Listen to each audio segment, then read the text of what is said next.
Hi guys, zpolt here. Welcome to my lab, and now I'm back for another video for you guys.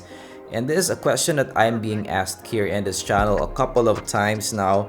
Is it worth it to go from a phone and buy a DAP or maybe a USB DAC or an amplifier? Is it worth it to put that money in, and is the sound that much different compared to my phone? So we're gonna try to answer that in this video. So we have our Galaxy Note 8 here representing the phone.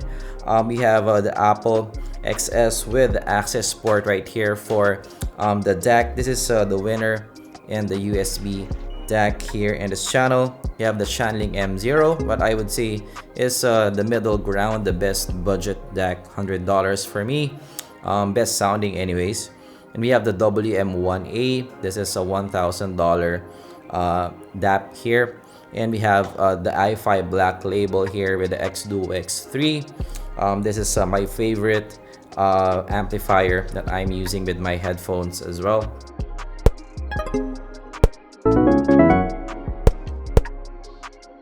Okay, but before that, we review budgetfi to mid-fi audio gear. So if you're into that, consider subscribing. And also shout out to the Waste group in Facebook here in the Philippines. I met with them, really great guys, and I'm gonna review one of the guys cords cables there in the future. This is it. Okay, so yeah, shout out to you guys. So now let's move to the phone first. So for this test, we're using the TFZ S2 with the 6-core Yin and of course Eric Clapton. I shot the sheriff for all the players here. So first is the Note 8. So I listened to I shot the sheriff here. So actually it's not bad here in the Note 8. The soundstage is big. The S2 soundstage is big. It resolves well in the Note 8. The soundstage here is also big. The resolution is good. I would say pretty average. It was still an enjoyable experience here in the Note 8. It is no slouch.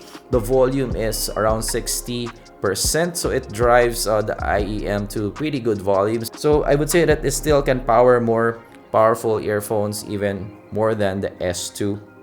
So yeah, it's no slouch. It's still an enjoyable experience here in the Note 8. Now moving to the advanced Accessport. So actually the resolution level increased. So that is the first thing that I have noticed. The detail retrieval here and the Accessport is better. So the instrument separation increased here. You can listen to the instruments better here. Soundstage increased also, but just a little bit. The volume is around 40% here in the Accessport. So definitely there's more volume when you're using the Accessport. So yeah, right off the bat, if you have an IEM that you cannot power with your mobile phone, maybe you need a USB DAC that will suffice for you.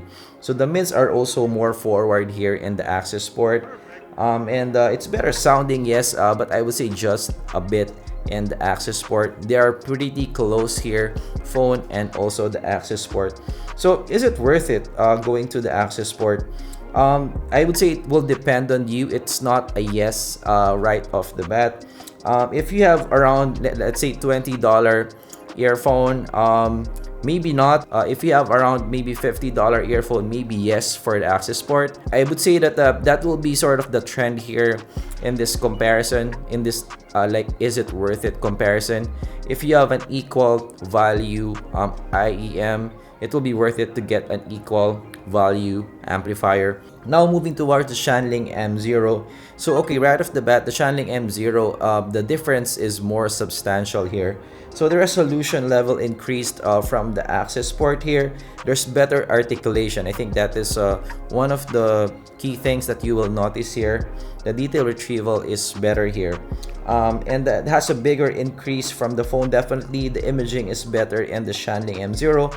But the soundstage stays roughly the same here. But yeah, in the Accessport, the soundstage is already pretty big. It's bigger than the phone, but moving towards from the Accessport to the Shandling M0, it stays roughly the same. The key upgrade here is the resolution level and the articulation and the sound. So it feels more live sounding in the Shandling M0. So the volume here, given it's a low gain setting is around 47%. So there's also a lot of headroom here for the TFZ S2. Is it worth it? Now the Shandling M0 is around $100. Again, for me, if you have more than $50 IEM, I would suggest actually $100 IEM to pair with this one. It will be worth it for me because at least just to maximize the resolution level of the IEM that you bought. If you have a $20 IEM, like maybe the KZZSN over here, definitely there will be an increase in resolution going to the Shandling M0. You will feel it. So like for me, the TFZ S2 and the Shandling, I would say it's the best pairing in terms of value for me. I'll find out more in this more expensive IEM, so that I don't recommend getting this if you have TFZ S2 only. But yeah, if you have an equal value IEM, Shandling M0, TFZ S2, I would say that this is worth it. Any less, I would say that it is not as worth it to get the Shandling M0. Now moving towards the WM1a. So the WM1a is a $1,000 DAP. So this already in the higher end of the spectrum. So what changes moving from the Shandling M0? So what strikes me here is the detail retrieval in the 1A. It's just being closer to a more live sounding. It's more accurate sounding compared to the Shandling. So the soundstage still stay roughly the same here. So the cymbals just sound fuller, just sound more live. You know, for musicians, if you are a musician, if you can, you know, differentiate a Stratocaster from a Telecaster, you can differentiate it better with the 1A. The microdynamics is better with the 1A compared to the Shandling M0. To be able to maximize that micro detail, you need an equal IEM to be able to resolve that better. If you're just using maybe a TFZ S2 right here, yes, it sounds better, but I wouldn't say that you will be able to maximize the 1A. It may not be worth it if you just have a $50 IEM. So volume here is around 60% in low gain settings. So actually surprising that this has a lower power when you're in the low gain setting compared to the Shandling M0. But yeah, you have high gain setting as well. So there's a lot of headroom here in the 1A. Now moving towards the IFI Black Label and actually the X Duo X3 stack here. I usually actually use the 1A stacking here with this one.